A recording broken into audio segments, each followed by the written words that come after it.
નમસ્કાર મિત્રો, આજે આપણે ઊભા છીએ રોમસના ચોકડી અને આજે તમને પાલોદર ગામમાં માં જોગણી માતાજીના ભાવિ ભક્તોને દર્શન કરાવવા તમને નવો વિલોક સાથે લઈને આવી રહ્યો છું।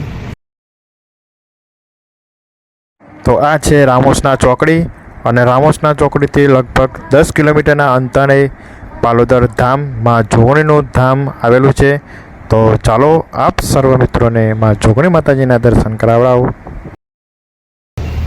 આપણે સર્વ ભાઈઓ બહેનો મિત્રોને અહીંયા સીધા આપણે પાલોદર માં જોગણી માતાજીના દર્શન ભાવિ ભક્તોને કરાવડાવું। તો ચાલો મારી સાથે। 64-19ના નામે જેમાં ટાઈગર જોગણી જોરાવર જોગણીમાં પૂજાતા હોય એવા મહેસાણા તાલુકાનું પાલોદર સુંદર મજાનું ગામ આપ સર્વ મિત્રોને દર્શન કરાવવા લઈ જઈ રહ્યો છું। તો ચાલો આપ સર્વ મિત્રો પાલોદર મુકામે માં જોગણી માતાજીના દર્શનનો એક લાવો લઈએ અને માં જોગણી માતાજીના આશીર્વાદ લઈએ।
માં જોગણી માતાજીના વ્રત પણ અહીંયા મંદિરમાં બિરાજમાન છે।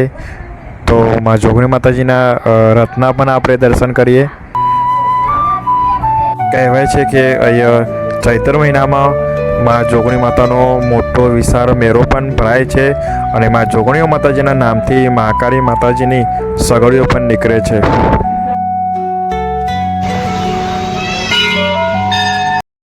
ચૈત્ર મહિનાના મેળાના દિવસે ભાવિ ભક્તો માતાજીના શરણોમાં દૂર દૂરથી ચાલતા આવતા હોય છે અને માતાજીની સગડીઓ જોવા લાખોની ભીડ ઉમટી પડે છે।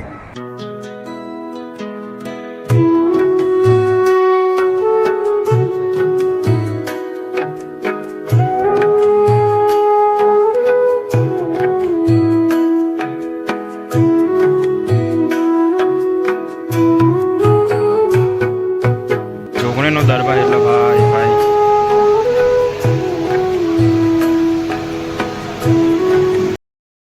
માતાજીની જે માનતા રાખેલી હોય છે, જે ફૂલોના ગરબા માતાજીને જે ચડાવવામાં આવે છે તે મંદિરના પાછળના ભાગમાં અહીંયા બિરાજમાન છે।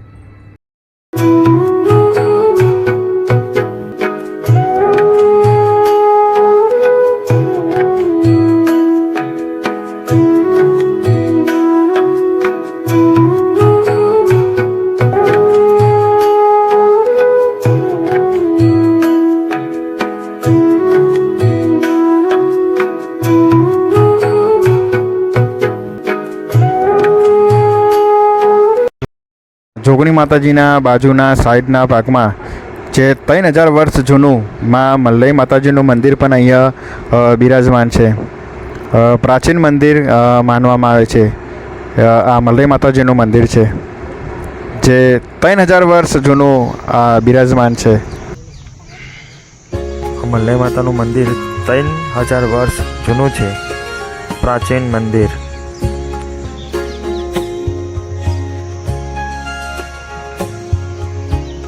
આ હતું રૂડુ પાલોદર રૂડુ ગામ.